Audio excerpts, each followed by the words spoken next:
Hoje é o primeiro Hora de Agir. Connosco temos Filipe Duarte Santos, presidente do CNADES e professor da Universidade de Lisboa, Susana Cã, que é presidente do Comitê Científico do Painel Brasileiro de Mudança Climática e professora da Universidade Federal do Rio de Janeiro, e Viriato Kassamá, ministro do Ambiente da Guiné-Bissau. Hoje estamos aqui para conversar sobre porque é que o clima se tornou um grande problema para nós.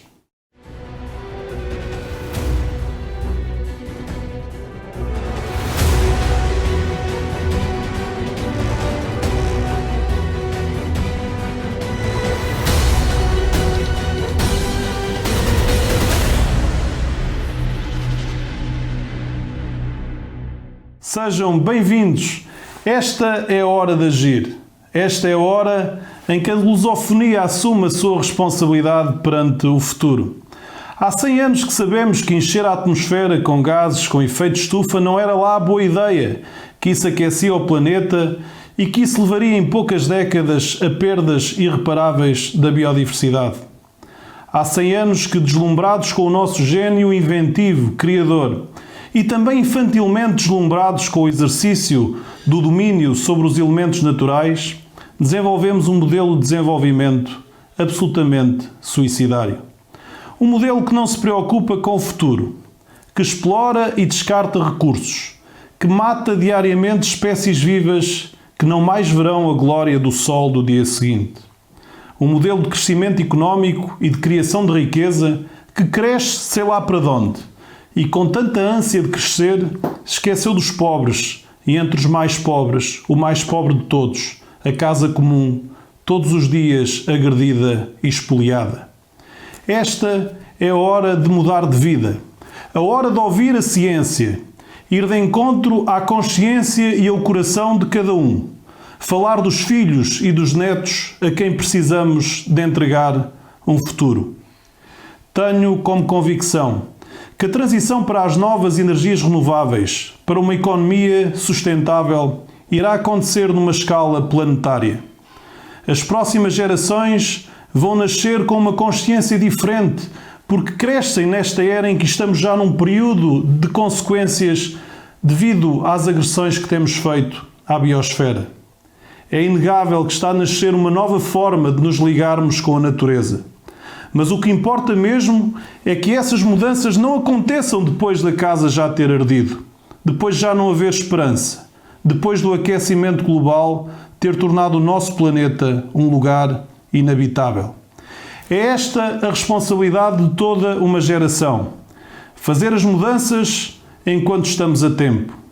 Passando das proclamações e das grandes promessas internacionais para a aceleração da transição para uma economia descarbonizada, sustentável e já agora mais justa. O Hora de Agir é um programa que procura soluções, bons exemplos, inspiração para o muito que enquanto humanidade temos de fazer. Iremos aqui conversar sobre muitos temas, trazendo a realidade dos diferentes países da CPLP. Vamos estar aqui todas as semanas com um assunto diferente, convidados diferentes, moderadores diferentes, num novo abraço fraterno da lusofonia. Fazemo-lo porque a hora de agir é agora. A minha primeira pergunta é para o meu querido amigo, professor Filipe Duarte Santos, a quem agradeço a presença, mais uma vez aqui connosco. A pergunta que lhe lançava era o mesmo tema deste programa. Porque é que o clima se tornou este grande problema para nós? E como é que nós vamos agora retirar todo este dióxido de carbono que concentramos ao longo de tantas décadas da nossa atmosfera? Muito obrigada pelo convite, por estar aqui assim presente. Penso que é uma iniciativa excelente e tenho muito gosto em participar. Bom, respondendo à pergunta, o clima,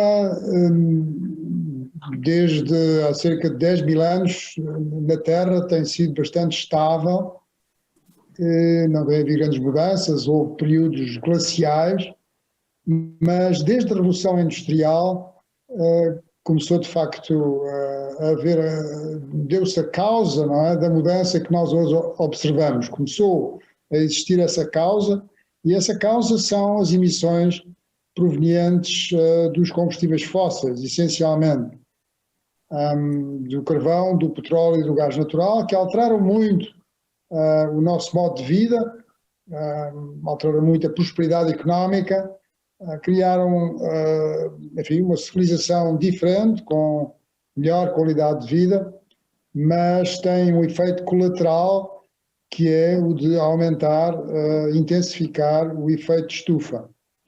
E portanto, estamos numa situação em que a solução é principalmente a de fazer uma transição energética dos combustíveis fósseis para as energias renováveis. Mas o problema não resulta apenas do dióxido de carbono emitido na combustão dos combustíveis fósseis, há também o dióxido de carbono que é emitido nas alterações do uso do solo e sobretudo do desmatamento, que é uma coisa muito grave e que tem outras consequências, por exemplo, a perda de biodiversidade, e isso representa nas emissões de dióxido de carbono cerca de 14, 15%. Agora, portanto, a solução que nós temos é fazer essa transição, é travar o abate das florestas. Eu penso que isso é um dos maiores desafios que a humanidade tem. E também temos outros gases com efeito de estufa, que há emissões devidas a atividades humanas, que é o caso do metano, que está relacionado com os aterros sanitários, está relacionado com as fugas nos transportes de gás natural, está relacionado também com os arrozais, mas também com a fermentação entérica nos ruminantes e, portanto, com a nossa dieta, a nossa dieta alimentar à escala global. De forma que há dois sumidouros para o CO2, falando agora do CO2, um deles são as plantas, não é? Através da fotossíntese, e o outro são os oceanos. E o que acontece é que a quantidade de CO2 que nós estamos a emitir é de tal modo grande que estes sumidouros não chegam para retirar todo este CO2 da atmosfera. De forma que é essencialmente a transição energética, mas também existem outras soluções inovadoras, como seja a de retirar quimicamente o CO2 da atmosfera. Obrigado, professor. Nós agora iríamos até ao Rio de Janeiro, ao Brasil, falar com a professora Susana Kahn, a quem perguntava, professora, neste momento nós já vimos acontecer um pouco por todo o mundo a manifestação, este período de consequências deste fenómeno das alterações climáticas. Quais são estas principais consequências que no Brasil, um território de dimensão continental, se fazem sentir nestes tempos que nós vivemos? Bom, olá a todos. Prazer enorme estar aqui. Obrigada pelo convite. Eu acho que é muito oportuno um programa desse tipo. Bom, falando em relação ao Brasil e dos grandes danos que essas alterações climáticas nos trazem, são diversos, né? Um deles é a própria questão da temperatura, do aumento de temperatura, que não se dá de uma maneira uniforme ao redor do globo terrestre, né? Você tem alguns lugares que serão mais sensíveis, né? Sentirão mais esse aumento de temperatura, como, por exemplo, regiões tropicais, que é o caso do Brasil, né? O Brasil está numa região tropical, ele, portanto, vai ser muito impactado por esse aumento de temperatura, diferentemente de outras regiões que podem, inclusive, se beneficiar, né? Regiões muito frias, como Alasca, como Sibéria. Então, o aumento de temperatura para nós, no Brasil e para os países tropicais, realmente é extremamente danoso. Segundo lugar, o Brasil também é muito dependente da agricultura, né? A nossa economia o nosso PIB, né, nosso Produto Industrial Bruto, ele é muito calcado na nossa agricultura, que depende muito das condições climáticas, né? Um país que é extremamente agrícola, né, ele fica muito impactado por alterações no clima, mudança de regime de chuvas, a própria questão da temperatura, a desertificação, tudo isso vai afetar aqueles países dependentes, né, de agricultura. Em terceiro aspecto que eu gostaria de salientar é a própria grande costa do Brasil, as nossas florestas, né? A floresta amazônica tem uma biodiversidade que é impressionante. O Brasil é o país mais megadiverso, né, do mundo. Só o ecossistema amazônico representa de 10% a 15% da biodiversidade continental, né, do planeta. Então, a perda da nossa biodiversidade, o problema associado, né, a esse aumento de temperatura, que chegam a comentar da savanização, né, de uma floresta tropical úmida, se tornando uma savana com menos biodiversidade, é um impacto também extremamente prejudicial, não só para o Brasil, como o planeta como um todo. E um quarto ponto que eu diria também, que é muito preocupante, que você até, Ricardo, comentou no início disso, é também a questão de a gente ter uma população urbana, né, muito grande e vivendo em áreas de risco, né? É importante ressaltar que as pessoas pobres, elas são muito vulneráveis, né? Elas são as mais vulneráveis aos impactos da mudança climática. O Brasil tem uma população ainda muito pobre, vivendo em áreas que não têm a menor condição, né, de enfrentar, né, um problema climático, porque quando a gente fala em vulnerabilidade, a gente se refere novamente a três componentes, né? O componente de exposição, né, o quanto você está exposto, né, àquela alteração, a questão da sensibilidade, você tem uma região ou um indivíduo pode ser mais ou menos sensível, e a capacidade adaptativa, ou seja, como é que você consegue se adaptar e reagir àquilo, né? Essa combinação desses elementos nos mostram, enfim, que a gente é muito vulnerável às mudanças climáticas. As nossas cidades costeiras, o Brasil tem uma quantidade, né, de população vivendo em costas, né, muito grande. Mais de 60% da nossa população vive na região costeira, e com elevação de nível do mar, erosão, tudo isso faz com que essa população também passe a ser muito impactada, né? E em áreas de risco, isso tudo somado a uma infraestrutura precária, né, uma infraestrutura urbana precária, só acentua ainda mais esses impactos climáticos. Obrigado, Susana Cam, pelo contributo que trouxe aqui. Eu ia agora até Bissau saudar o ministro Viriato Kassamá, e pegando exatamente mencionando aquilo que a professora Susana Cam aqui nos trouxe, que estas alterações climáticas são sentidas nos países mais pobres com mais violência, acabam por ser os países mais pobres aqueles que têm menos capacidade para se defenderem e para se adaptarem a estes fenómenos. No entanto, também são pedidos a estes países para fazerem investimentos, para que exista também aí uma redução na emissão dos gases com efeito de estufa. Aquilo que lhe perguntava, Viriato Kassamá, é como é que tem sido a cooperação internacional para com a Guiné-Bissau? Considera que esta cooperação precisa ainda de ser aprofundada no sentido de caminharmos no sentido do cumprimento do Acordo de Paris? Obviamente, no meu ponto de vista, acho que a cooperação internacional tem sido uma das estratégias fundamentais da Guiné-Bissau para financiar o seu desenvolvimento nacional, isso é óbvio. A Guiné-Bissau, sendo um país menos avançado, o nosso governo tem tentado aproveitar-se de todas as oportunidades da cooperação, tanto a nível bi como multilateral, e tanto no âmbito sub-regional, regional e internacional.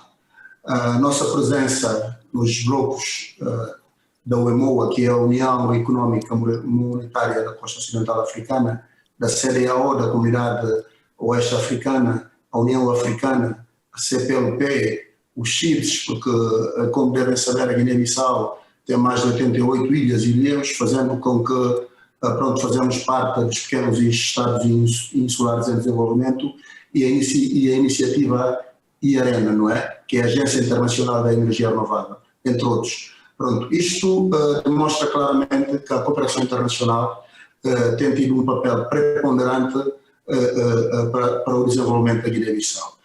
Mas tocando essencialmente a essas áreas das alterações climáticas, e com base no princípio da responsabilidade comum e diferenciada, que é um preceito da Convenção Quadro das Nações Unidas para as Alterações Climáticas, grande parte dos nossos projetos e programas relacionados com as alterações climáticas e quase mais de 99% de todos os documentos estratégicos que a Guiné-Bissau tem produzido, que visa essencialmente a redução de emissões com gases de efeito estufa, são financiados com suportes internacionais. Pronto, eu queria aqui referir que, enquanto os PMAs, nós temos a obrigação de elaborar as comunicações nacionais, o nosso plano de adaptação às alterações climáticas, a INDC, que serviu de base para o Acordo de Paris sobre o novo regime climático. E agora, se não fosse a pandemia, nós iríamos apresentar a nossa contribuição nacionalmente determinada, que são as NDCs. Todos esses documentos estratégicos tiveram o foco da sua elaboração com a cooperação internacional. Pronto, por isso é que nós achamos que a cooperação internacional é uma das formas que a Guiné-Bissau precisa para se poder chegar ao almejado de desenvolvimento a baixo carbono, agora que mudamos o nome de neutralidade carbónica. Muito obrigado, Viriato Kassamá. Professor Filipe Duarte Santos, uma das consequências deste fenómeno das alterações climáticas é a imprevisibilidade que passou a existir nas estações do ano. Muitas vezes era quase um ativo que vinha dos antigos, sabia-se exatamente quando chegava a chuva, que depois permitia regar, digamos, a terra e gerar o alimento. Perante este fenómeno, na Somália, no ano de 2019, mais de 5 milhões de pessoas enfrentaram uma terrível realidade de falta de alimentos. Aquilo que lhe perguntava é como é que será possível, tendo em conta a concentração que existe de gases de efeito de estufa e que vai demorar a diminuir, e como é que estes povos se podem adaptar, que medidas podem acontecer para que estes países mais vulneráveis possam fazer uma adaptação? As alterações climáticas, ou mudanças climáticas, conforme se queira dizer, a sua característica essencial relacionada com o efeito estufa é um aumento da temperatura média global da atmosfera à superfície. Mas, para além disso, as alterações climáticas trazem fenómenos extremos mais frequentes e mais intensos. Há um grande número de fenómenos que se tornaram mais intensos e mais frequentes, como seja secas, como seja eventos de precipitação extrema em intervalos de tempo curtos. O que se passa é que a atmosfera tornou-se mais energética, tem mais energia, tem um excesso de energia relativamente ao passado. E para estar em equilíbrio, não é? Com todo esse excesso de energia, os fenómenos são mais extremos.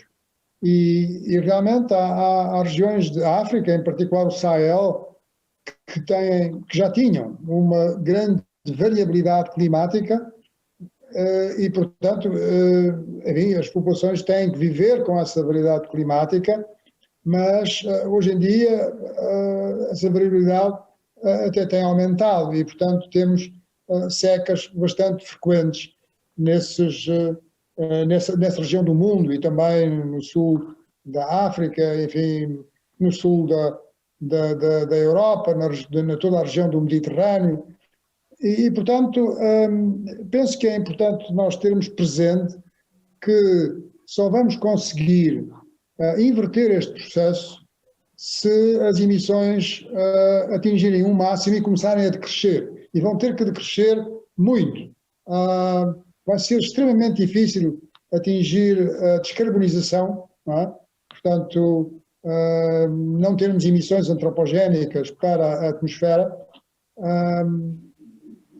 é um limite que se poderá tentar atingir, mas só depois de conseguirmos essa descida é que temos perspectivas das alterações climáticas não continuarem. Caso contrário, elas vão se agravar. Eu penso que é importante termos isso presente e o Acordo de Paris é precisamente nesse sentido. É no sentido de que a temperatura não aumente mais do que 2 graus, ou seja, que haja a tal descida das emissões. Agora, em relação à adaptação, penso que a cooperação internacional para os países que, enfim, da África e de outras regiões do mundo é essencial.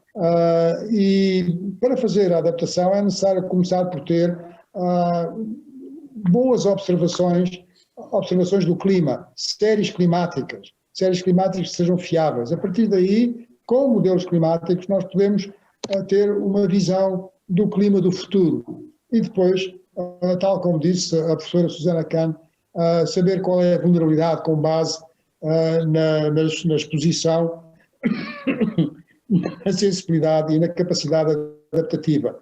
E elaborar estratégias de adaptação e depois planos de adaptação para pôr em prática medidas de adaptação no sentido de minimizar os efeitos danosos, os efeitos adversos das alterações climáticas nos vários setores socioeconómicos que cada país tem, que privilegia, evidentemente, mais uns do que outros. Professor, e é exatamente pegando nesse ponto da necessidade de nós reduzirmos estas emissões de gases com efeito de estufa que eu gostaria de perguntar à professora Susana Kahn como é que nós vamos fazer isso, porque nós continuamos a despejar na nossa atmosfera 110 milhões de toneladas de gases com efeito de estufa todos os dias, continuamos a depender dos combustíveis fósseis para 80% de toda a energia que precisamos em todo o mundo.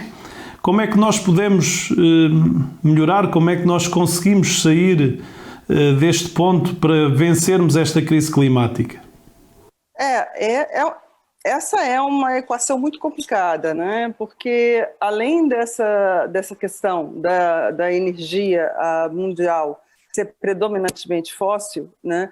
A gente também tem um dado aí que a gente tem que lidar com ele, que é o aumento populacional, sobretudo em áreas ainda em desenvolvimento, portanto que ainda nem tem acesso, muitas dessas regiões, à energia. Portanto, o que a gente vai ter aí é a necessidade de uma expansão da oferta de suprimento de energia. Então, temos, por um lado, esse problema, que é a questão da fonte de energia atualmente ser predominantemente fóssil, e, por outro lado, uma pressão aí de uma demanda crescente por energia em países que ainda não têm esse acesso.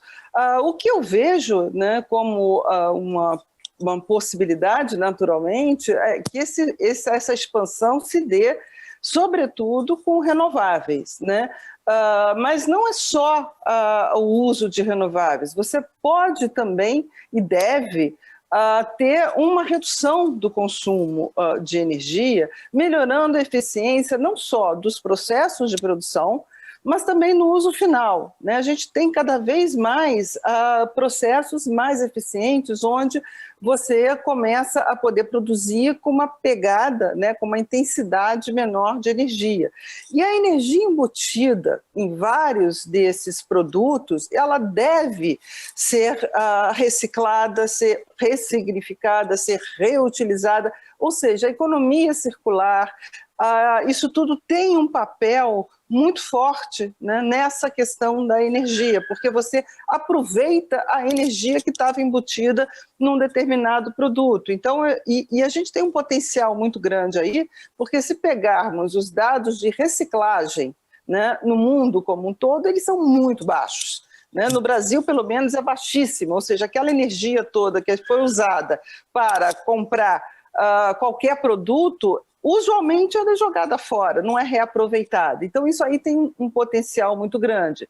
Claro que as renováveis trazem uma série de vantagens adicionais, inclusive a questão do carbono, né? Porque tem a questão da segurança energética. Quanto mais opção que um país tem, né, de fontes de energia, mais segurança, né, ele tem. Há uma possibilidade de descentralização, geração de empregos. Então, são muitas as vantagens das renováveis. A geração distribuída também é muito importante, onde o próprio consumidor, que é o que a gente chama de prosumidor, né, o consumidor também é o produtor, e isso faz com que ele use a energia de uma maneira também muito mais eficiente, porque ele mesmo está produzindo. Mas não há uma única solução, né? O meu ponto é que é um conjunto de soluções combinadas, que precisam ser, enfim, dependendo de cada país, uma vai ter um foco maior, ou é solar, ou é eólico, ou é biomassa, ou é a conservação de energia, ou é a captura e sequestro do carbono emitido pelos fósseis, né, em cavernas subterrâneas, por exemplo. Professora Susana Cã, muito obrigado, e é exatamente nesse ponto que nós agora iríamos conversar com o Ministro Viriato Kassamá sobre esta pergunta, porque tem havido um esforço na Guiné-Bissau para a implementação de projetos de energias renováveis. E, portanto, perguntava ao Ministro Viriato Kassamá como é que tem sido feita esta transição energética. Têm nascido novos projetos, mesmo estes da produção de eletricidade a partir de off-grid e de outras iniciativas que estejam a acontecer na Guiné-Bissau. Quer-nos falar um bocadinho dessa realidade aí a partir aí de Bissau? Muito obrigado. Por acaso nós temos tido dificuldades nesta fase da transição energética, não é? E a principal dificuldade, isso pode consubstanciar-se num obstáculo maior. E este obstáculo tem a ver mais com o financiamento e reforço de capacidades.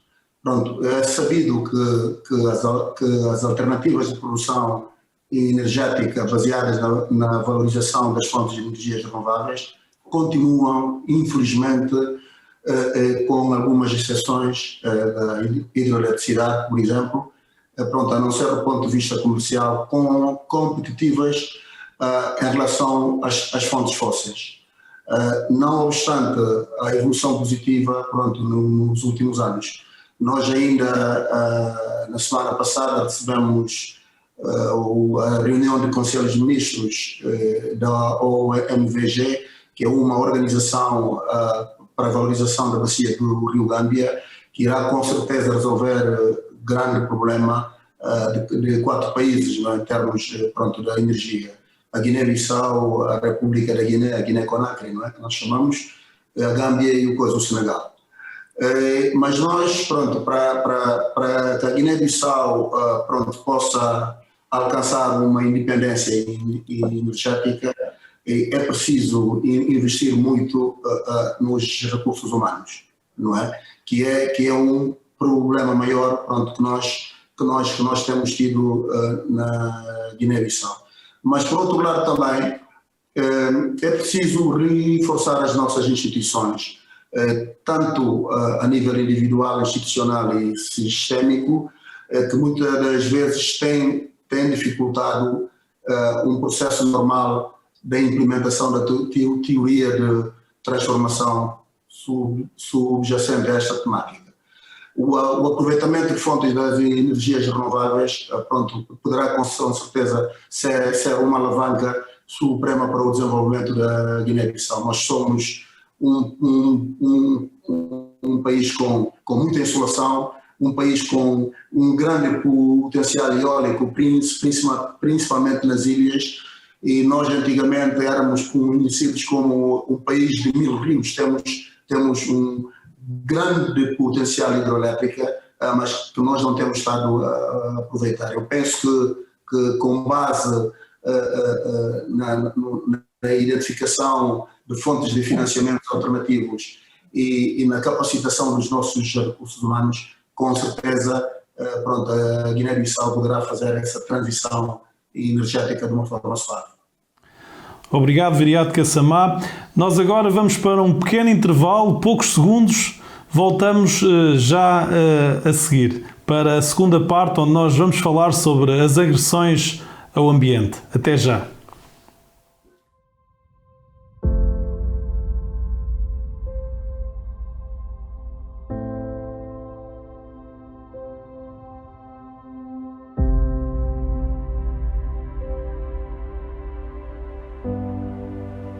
Unidos no tempo de todas as ameaças, mas também de todas as mudanças. Aceleramos juntos para as novas energias renováveis e para uma economia mais circular e mais sustentável. Unidos pela língua e pelos afetos, 9 países dão as mãos no mais alegre e dinâmico movimento da sociedade civil para a ação climática. Angola, Brasil, Cabo Verde, Guiné-Bissau, Guiné Equatorial, Moçambique, Portugal, São Tomé e Príncipe, Timor-Leste. Inscreve-te gratuitamente como membro em energiaeclima.org e participa nos projetos da equipa do teu país. Fórum da Energia e Clima. O abraço fraterno da língua portuguesa pela vitória na crise climática. Juntos por mais futuro.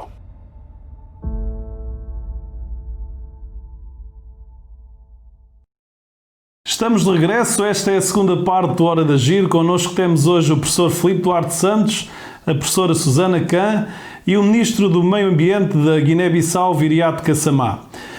Vamos falar neste segundo bloco um pouco sobre as agressões ao ambiente. Eu começaria pelo professor Filipe Duarte Santos.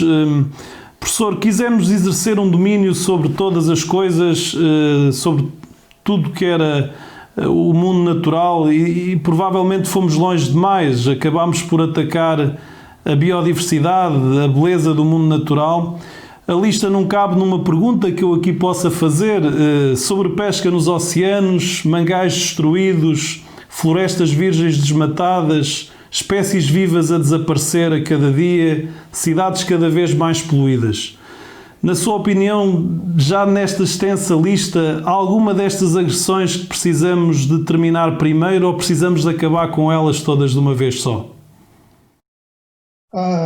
Bom, é realmente um tema muito vasto, mas eu diria que é hoje em dia inegável que estamos a sobreexplorar os recursos naturais para além da sua capacidade. Estamos a produzir resíduos e emissões em excesso que o sistema Terra não tem capacidade de absorver. Estamos a poluir os solos, a água, o oceano numa escala muito, muito grande, e temos também o problema das mudanças climáticas e, evidentemente, incluído nos recursos naturais, a perda de biodiversidade. Eu penso que a perda de biodiversidade é talvez a crise de longo prazo tão grave ou ainda mais grave do que as alterações climáticas, porque pode-se dar uma transição na biosfera, quer dizer, o planeta conheceu outros períodos de grandes extinções de espécies, começa a ser insufismável, começa a ser uma realidade que estamos, de facto, a provocar uma nova extinção de espécies, não é? Em massa, que será a sexta, e nós não sabemos bem o que é que isso significa, quer dizer, essa transição na biosfera para um novo estado da biosfera pode ser extremamente adversa para a humanidade. E eu penso que faz parte da natureza humana este tipo de comportamento. Foi sempre assim, desde os tempos pré-históricos, quando havia muitos recursos, nós consumíamos esses recursos, explorámos o mais possível.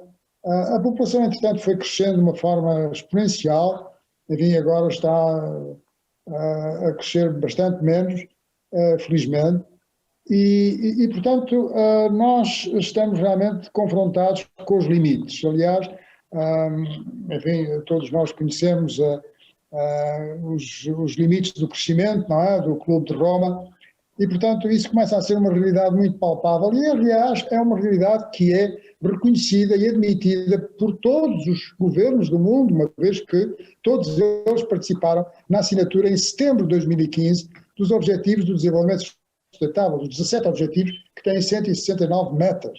E, portanto, começa a haver um grande consenso de que é necessário caminharmos para a sustentabilidade. Não é ainda muito claro o que é que será essa sustentabilidade, mas começa a ser imperioso, não é? A darmos passos no sentido de termos um desenvolvimento que, enfim, que deixe, que mantenha, não é? As oportunidades e a possibilidade de qualidade de vida no futuro. Por exemplo, falando de energia, evidentemente que a transição energética é a eficiência energética, mas também podemos pensar naquilo que se chama a suficiência energética. Suficiência energética no sentido de que será possível que nós tenhamos prosperidade, e a prosperidade não é só económica, se consumindo menos energia e, portanto, termos um estilo de vida que não exija um consumo tão grande de energia como em certos países, especialmente naqueles países com economias avançadas. Portanto, cada vez há mais, enfim, pessoas e instituições e organizações e governos sensíveis para isto, mas atenção que nem todos estão sensíveis para isto, nem todos os governos estão sensíveis a estas questões, como sabemos muito bem, não vale a pena estar a dizer exemplos concretos, e portanto, é um esforço que temos que fazer, é um caminho que temos que fazer para a sustentabilidade. Muito obrigado, professor Filipe Duarte Santos. Temos que fazer mesmo esse caminho, não perdendo a esperança. Como falávamos aqui há dias, isto muitas vezes é um misto de entusiasmo e desespero perante estes problemas e estes desafios muito grandes que nós neste momento assistimos. Um deles é, sem dúvida, a questão da floresta amazónica, uma das maiores florestas virgens do nosso planeta. Eu gostaria de perguntar à Susana Kahn, esta destruição que está a existir, este desmatamento por queimadas para a exploração da madeira, também para dar lugar à mineração, à criação de gado. O Brasil tem pedido, e temos assistido isto na imprensa internacional, mais ajuda, mais cooperação internacional. O que é que está aqui a falhar, na sua opinião, para nós termos aquela floresta amazónica que eu me lembro dos livros da escola primária, como o pulmão verde do planeta? Como é que nós podemos preservar esse pulmão tão importante para o mundo atual? Olha, eu vejo que a maior falha, né, no meu entendimento, é o desconhecimento do valor da floresta, né, da floresta em pé. É claro que há uns poucos que se beneficiam do desmatamento no curto prazo, de uma forma muito pontual, uma vez que a floresta acabando, não haverá mais nenhum tipo de lucro, né? Nem para quem explora madeira, nem para a questão, né, do gado. Eu acho que a redução do desmatamento é fundamental para o progresso do próprio país, né? Eu acho que exige, né, uma atuação constante, tanto de fiscalização como também de punição dos responsáveis. Eu acho que não se pode relaxar nessa busca constante de fiscalização e punição. A outra atuação que eu acho que a gente está falhando e é extremamente importante é também no controle da cadeia produtiva como um todo. Porque se há o desmatamento da floresta para produzir a madeira, alguém está comprando essa madeira, né? Da mesma forma, alguém está comprando uma carne que, com rastreamento, poderia ser verificada se ela é produto de desmatamento ou não. Então, acho que esse controle da cadeia inteira, né, até o consumidor final, é extremamente importante. Mas a forma ainda mais eficaz que eu vejo é dar valor aos produtos da floresta em pé, seja frutos, seja a própria biodiversidade dela, né, que isso pode acontecer através de um estímulo a uma economia da floresta, né, o que é que a gente chama, que são inúmeros produtos que não precisa cortar a floresta. Então, resumindo, eu diria que para a gente não assistir mais, né, essas imagens e termos que lidar com esses dados, né, de aumento constante de quilômetros quadrados de desmatamento, eu acho que a gente deveria ter medidas com caráter regulatório, né, que são cumpridos através de ação de controle, mas também contar com mecanismos de incentivo financeiro e técnico, né, para desenvolver essa outra economia, né, uma economia muito baseada na própria biodiversidade, que é uma economia moderna, é uma economia do futuro, né? Eu acho que é uma riqueza que a gente tem, que ela só vai estar disponível se a gente mantiver a economia de pé. Portanto, eu acho que esse olhar, né, para a floresta como um ativo econômico, que vai muito além da questão climática, que vai muito além da questão meramente ecológica, lamentavelmente o que está faltando. Isso será também uma oportunidade, uma nova oportunidade de geração de renda para as 25 milhões de pessoas que vivem na Amazónia, com toda a certeza. Na Guiné-Bissau, Viriato Kassamá, nós temos também uma extensa área de floresta virgem, mas parece que nos últimos anos temos perdido também uma extensa área, também devido à exploração de madeira.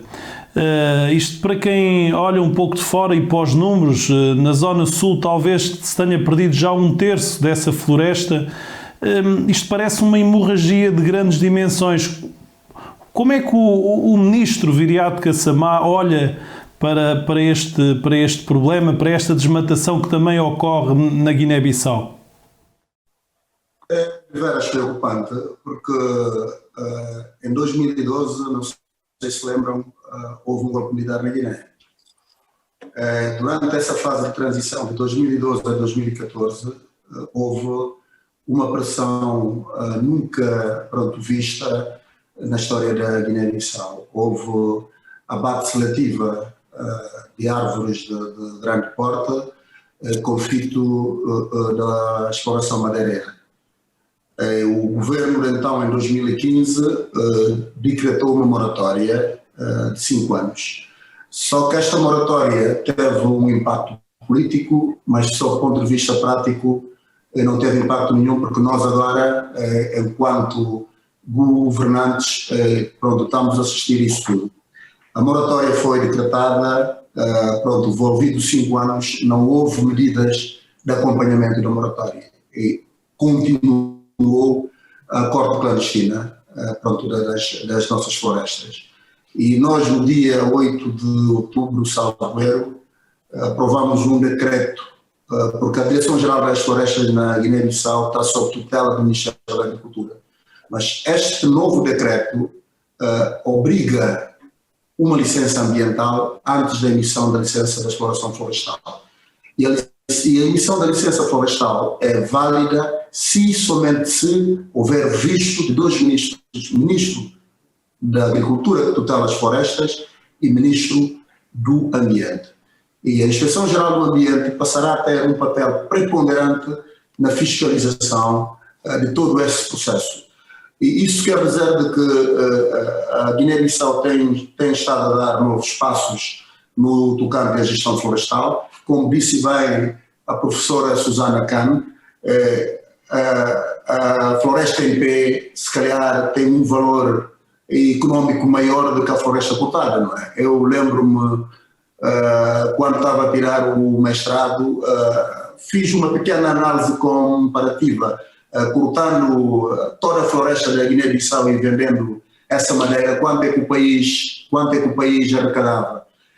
Mas preservando essa floresta em pé e vendendo os créditos de coisa do carbono, a Guiné-Bissau com certeza iria ganhar, porque independentemente deste crédito de carbono, o povo guineense depende grandemente dos serviços ecossistémicos das nossas florestas. Serve de farmacopeia, serve de fonte de matéria-prima, serve de fonte de alimento para a grande parte das comunidades que vivem diretamente ligadas com as nossas florestas. Nós temos essa noção e vamos empreender como se faz em grande parte dos países hoje em dia no mundo. Os recursos florestais devem ser exploradas, mas de uma forma sustentada, com regras internacionais. Muito obrigado. Muito obrigado, Viriato Cassamar. Professor Filipe Duarte Santos, por vezes parece que falta solidariedade e coordenação à escala global. Sabemos que o Acordo de Paris foi um momento histórico, muito bonito, mas às vezes parece que a economia e a mão invisível dos mercados cegam um pouco a consciência ambiental.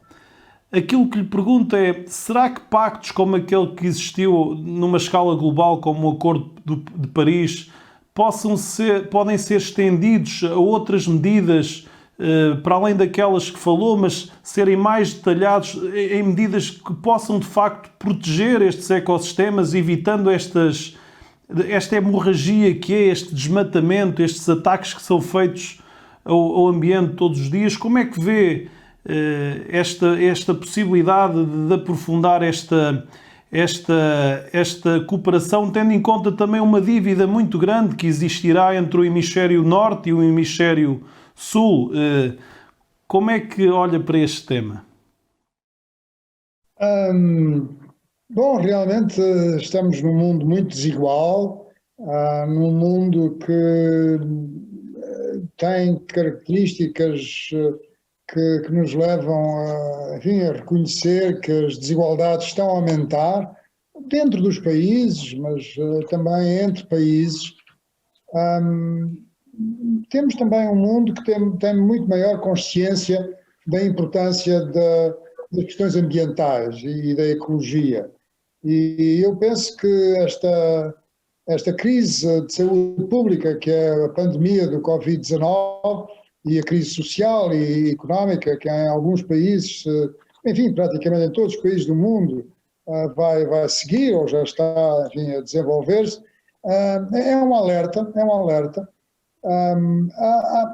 Todos os dias, praticamente, há artigos científicos que salientam a necessidade de nós termos coletivamente um comportamento mais sustentável, mas eu penso que temos de ser realistas e temos também que ter presente que os países e as soberanias vivem numa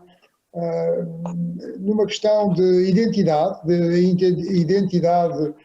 digamos, de cada país, que é muito importante, mas que existe uma lógica de competição económica. Por exemplo, hoje em dia, entre os Estados Uma lógica de competição que até tem dado lugar a medidas protecionistas e a medidas perdão, de guerra de mercado, não é? Trade wars, e portanto temos que fazer um esforço no sentido de caminhar noutro sentido, não é? E sobretudo, valorizar cada vez mais as iniciativas como esta, que estamos a ter, da Hora de Agir, em que estou a participar, com muito gosto. Estas iniciativas existem em todo o mundo e penso que são mais frequentes, mas por enquanto ainda são uma gota d'água no oceano, quer dizer, mas temos que as valorizar. Temos que ser mais ativos do ponto de vista cívico, do ponto de vista de defesa do ambiente, e de consciencializar as pessoas, porque eu tenho uma grande, não tenho realmente, acredito profundamente que as pessoas são racionais, embora por vezes os comportamentos não me pareçam muito racionais, mas no fundo são racionais, e portanto acredito que se possa fazer uma transição para a sustentabilidade. Mas vai ser uma transição que é difícil, que tem realmente imensos obstáculos no seu caminho, está um pouco na natureza humana, não é? Quer dizer, essa competição, esse desejo de supremacia, não é? De hegemonia, etc., não é? Mas temos que caminhar, de facto, noutro sentido, se queremos, enfim, ter sustentabilidade e deixar aos nossos filhos, netos, bisnetos, enfim, às gerações futuras, um mundo que seja sustentável, não é? E não criar crises mais graves no futuro. Professor, muito obrigado. Professora Susana Kahn, nestes fenómenos extremos que há pouco o professor Filipe Duarte Santos mencionava, de chuvas mais intensas e de períodos de seca mais prolongados, fala-se muito na necessidade, na adaptação de nós termos mais reservas de água e por isso construirmos mais barragens. No entanto, existe também algum debate sobre esta questão, porque a construção de barragens acaba também por ter um efeito nefasto para o ambiente, nomeadamente destruindo algumas zonas com um bom potencial agrícola. Como é que a professora Susana Kahn olha para este tema? Eu não vejo. Claro que o problema da água ela é um problema gravíssimo, é uma das grandes questões ambientais que está aí se avizinhando, a questão de água potável. Mas eu não vejo a estratégia, né, de armazenagem, por exemplo, em barragem, como uma coisa interessante, né? Eu não vejo dessa forma de maneira alguma. Eu acho que você tem uma série de possibilidades aí, de alternativas de reduzir e utilizar de uma maneira muito mais eficiente a água e se adaptar de forma que a gente não tenha perda, né, desses recursos, dos nossos aquíferos. Você pode, desde ter processos, né, produtivos, assim como a gente tem falando de processos produtivos menos intenso em consumo de energia, menos intenso também em consumo de água. Você tem tecnologia para isso. Também é possível você dessalinizar água, né, de regiões salobras, até mesmo a água do mar. Israel é um dos lugares que tem feito isso com muito sucesso. Mas o que eu acho, né, além da questão do reuso, que praticamente não se usa muito essa opção, até porque a questão de você fazer barragens e reservatórios, nem as hidrelétricas mais estão utilizando grandes reservatórios exatamente pela essa questão de preservação, não tanto por área agriculturável, mas muito pela questão também de manter a biodiversidade. Agora, qual seria, então, né, a melhor forma da gente manter os nossos rios saudáveis, as nossas reservas aquíferas? É muito mais nessas medidas que a gente tem conversado. Por exemplo, na questão da manutenção da floresta em pé, a floresta Amazônia, por exemplo, ela tem que a gente chama de serviço ambiental importantíssimo, que é exatamente a provisão de água. Então, principalmente para o sudeste brasileiro, mesmo estando distante, você precisa da floresta em pé, da evapotranspiração, para ter água. Então, a manutenção de florestas é uma melhor estratégia para se manter as águas. A questão de margens dos rios, as matas ciliares, né, elas são essenciais para você manter a vida dos rios. Então, matas ciliares são importantes para isso também. A questão de manguezais, né, a destruição de manguezais é extremamente danoso, porque muitas vezes a água do mar entra no delta dos rios e saliniza aqueles rios, prejudicando também o aquífero. Portanto, você manter manguezais, estimular o uso de manguezais, ou seja, são medidas que a gente chama de medidas de adaptação com base em ecossistemas, que são muito mais eficazes, são muito menos dispendiosas. Então, as medidas naturais, elas acabam sendo mais interessantes do que por exemplo, construir, no caso de manguezais, comparado com construir diques, muito mais negócio, traz muito mais benefício o manguezal do que um dique. Da mesma maneira, manter florestas traz muito mais benefícios do que você fazer um reservatório de água. Muito obrigado, professora Susana Kahn. Viriato Kassamá, teremos uma COP em Glasgow no próximo ano, em novembro de 2021.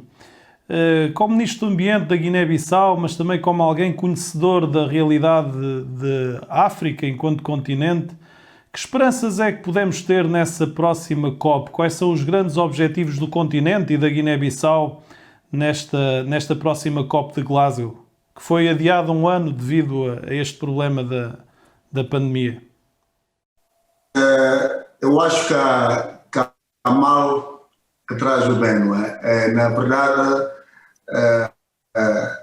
nós, os africanos, estamos muito esperançados com a nova COP, principalmente após as eleições de Joe Biden como presidente dos Estados Unidos da América, e logo de seguida anunciou o regresso dos Estados Unidos da América ao Acordo de Paris.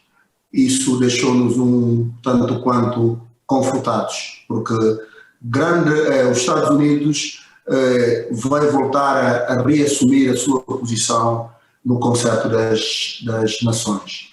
E isso irá com certeza fazer mudar a posição de certas potências internacionais que também queriam ir a reboque da posição de Donald Trump em abandonar o Acordo de Paris. Nós estamos em crer de que com esse regresso dos Estados Unidos ao Acordo de Paris, grande parte dos outros países ditos poluidores irão com certeza juntar essas iniciativas de um lado.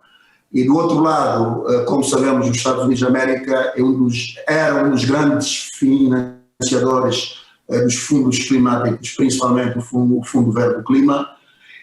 Isso nós estamos em crer de que as iniciativas de disponibilização de fundos por parte dos países ricos irá com certeza aumentar. Eu acho que vamos ter uma surpresa grande nesta COP de Glasgow, porque o paradigma internacional mudou neste sentido, e nós, enquanto africanos, enquanto os PMAs, os países menos avançados, e a Guiné-Bissau, enquanto um dos países mais vulneráveis do mundo no tocante à subida do nível médio das águas do mar, nós estamos esperançados de que todos os problemas levantados no âmbito da nossa contribuição nacional determinada irá com certeza ter apoio internacional, não só a nível financeiro, como também a nível de reforço de capacidade para com os nossos técnicos, a fim de podermos enfrentar os desafios que se avizinham no âmbito das alterações climáticas. Com certeza também ventos de esperança que também sopram nestes tempos desta crise sanitária global. Nós agora, já a encerrar o programa, vamos aos minutos finais. Perguntava ao professor Filipe Duarte Santos para quem é o seu minuto final. Bom, é para um mundo mais sustentável, é para maior solidariedade. Há uma coisa que eu gostava de dizer que não disse, que é a questão da economia, quer dizer, do modelo económico. E o facto é que nós temos a economia neoclássica e temos a economia ecológica. E qual é a principal diferença? Bom, a principal diferença é que na economia neoclássica admite-se que o capital natural pode sempre ser substituído pelo capital humano. E, portanto, isto é uma sustentabilidade fraca. Tudo é possível de substituir. No limite, nós podíamos viver sem natureza, não é? Quer dizer, sem ter qualquer preocupação, porque a tecnologia podia sempre substituir aquilo que é esses recursos naturais. E eu penso que não, penso que isso é uma coisa errada, e penso que o mundo neste momento está sobretudo dominado por esse conceito de economia neoclássica, e vamos ter que fazer também aí uma transição, e portanto os meus votos é para que se consiga fazer essa transição de não substituibilidade do capital natural pelo capital humano. Obrigado. Susana Quem, para quem é o seu minuto final?